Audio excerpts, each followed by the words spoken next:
video, we are going to discuss how to start a business. And the first 5 steps I'm going to give you is just your legal structure. And the next 5 steps that I'm going to give you, you probably really haven't thought about, but it is so important when you're starting a business. And what's the purpose of going into business if you're not going to be making any money? Okay, so if you're one of those people that you have a job, or maybe you don't have a job, but you don't want to start a business, quit your job, and that business is not viable. Okay, so that's the second half of this video. The first 5 steps, I'm going to give you a bonus steps within these 5 steps you need to do to start a business, and it helps building your business profile and your business credit. If this is the first time you're tuning into my channel, if you like business credit videos, business tip videos, please click that subscribe button. Okay, so step number 1, you need to register your business name with the state. Okay, only reason why you do that is if your business name might be already taken. So you could look up your business name and register with your state. It costs about $50 in Michigan. I don't know where it costs, where you're located at, but keep in mind there is a cost associated with that. The next thing you need to do is, once you receive your articles of incorporation or articles of corporate or organization from your state, you need to go to irs.gov and set up an EIN. If you want to know more about setting up or step-by-step process, setting up an EIN, I will link the video in the description section and you can check out that info card. Okay, so set up your EIN. Now, what legal structure you need to be? You need to ask an accountant. I'm not an accountant, but I know I will avoid sole proprietorship. I always say avoid this, but avoid it, okay? Depends on what, I'm not gonna tell you how to set up your business, but avoid sole proprietorship, okay? The next thing you need to do is to get your website set up. Your website is basically a brochure of your business, and if it's an e-commerce business, it will have your products and stuff listed on your business page where people could buy and purchase your product. But it's basically a virtual brochure of the products and services that you offer. Okay, I jump ahead. You should also have a phone number listed on your website. Okay, the next thing you need to do is set up a business checking account. If you tune into my videos before, I always say separate your income. You don't want to mix your income, your business income, with your personal income, because it helps with your taxes at the end of the year. So you can open up a business checking account. Now for my bonus suggestion or step, look into getting a virtual address for your business if you are a home-based business. It helps because ultimately you want to depend on your business and your business credit, and you want to either pass it off to your predecessors or sell your business. So it does help with building up your business credit, and it does establish you are a legitimate business owner more. Okay, so that is the first 6 steps. Those steps you probably already heard before. Now these next steps that I'm going to give you, you probably haven't heard before, or maybe you have. So toot your own horn. Maybe I'm just regurgitating this information, or maybe not. So the first thing you need to do, okay, I would suggest doing this before you get a name and all that stuff. I would suggest doing these steps before you do the first 6 steps that I just gave you. Okay, the first thing, you have an idea. Okay, I have an idea. I want to sell used socks on the internet. I don't know if used socks is something I could sell on Etsy or Amazon, what have you.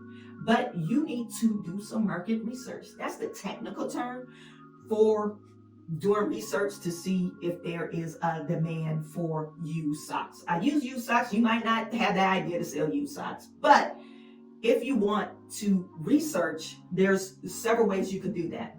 Now, this is unpaid. You could go and do the research yourself. If you go on to Amazon.com and type in used socks, and you can see that in my computer screen, used socks, and we could see a demand for used socks. Used socks might not be a high demand, but it might be. And if you scroll, click on the product and scroll at the very bottom of the product, it will give a rating for that product.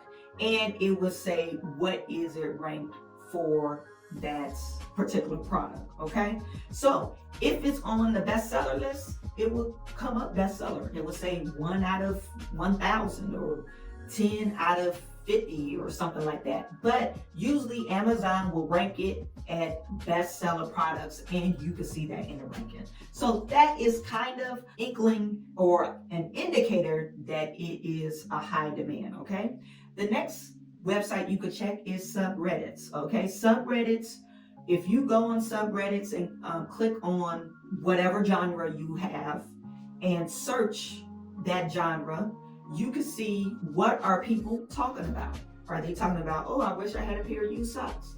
If they're not really talking about how they can recycle used socks, or I wish I had a pair of used socks, or buy used socks, or whatever, or any indication that used socks is high demand or on the rise, you can just nix that off. That is probably not a trending item. Okay, so guys, you can just nix that off. That is probably not a trending item. Okay, so search your subreddit comments. Now, if you're selling light bulbs, I would say light bulbs for home goods, or your subreddit genre, home goods, or home DIYs, things of that nature. But lights, whatever type of products in that category, you can search that in the subreddit. Okay, the next thing you could go to is Google Trend.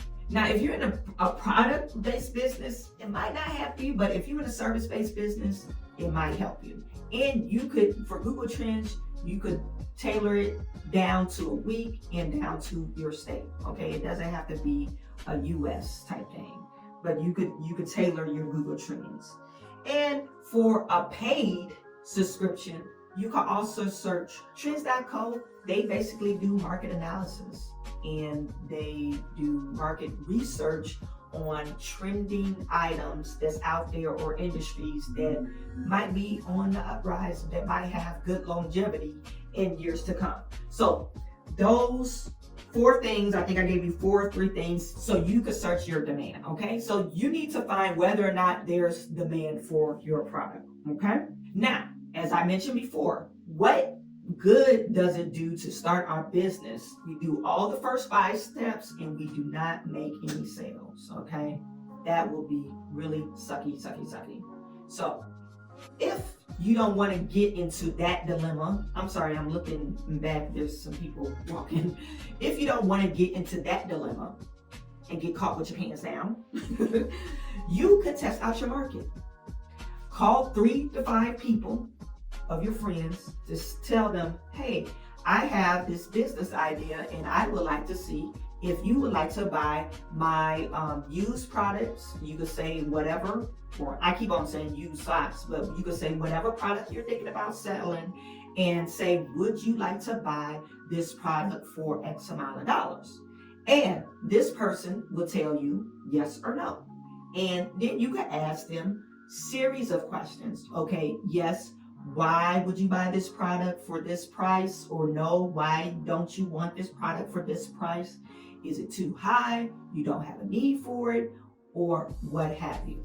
Okay, if they say the price is too high, that's an easy suggestion. Now, depending on what type of people you what type of people is in your phone, you might be around some cheap people. But if you're not around these cheap folks and they just want to support you, they will say yes, the product is too high, or no, I don't have a need for it, whatever. But you can adjust your selling technique or whatever the information these people give you. Now, if you happen to sell these products to your friends or family and they want to buy, then this is a good indicator that you might do well in this industry. Okay, so we saw there was a trend that was going on and there was a demand for our product. We tested out our market. And so the next thing you need to do is put together some type of advertisement for your business. So get really excited. I can't tell you how many of my clients, I get into these consultations and I'll ask, oh, they're wondering why their sales are not, and they will have like good stuff to buy or a demand, but they're not advertising. So I would suggest look to see if you could do some type of advertisement. If you want to do organic, you could always, once you set up your business and your EIN number and establish your website and all that stuff, you could claim your business page on Yelp, especially if you are a service-based business.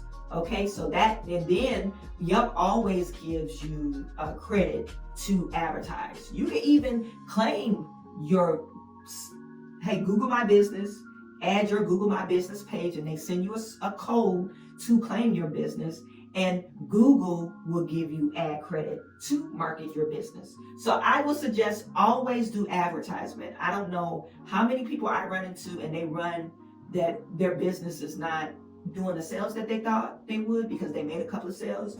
But until you build up the word of mouth, you could spend some money on advertising to your local market, okay?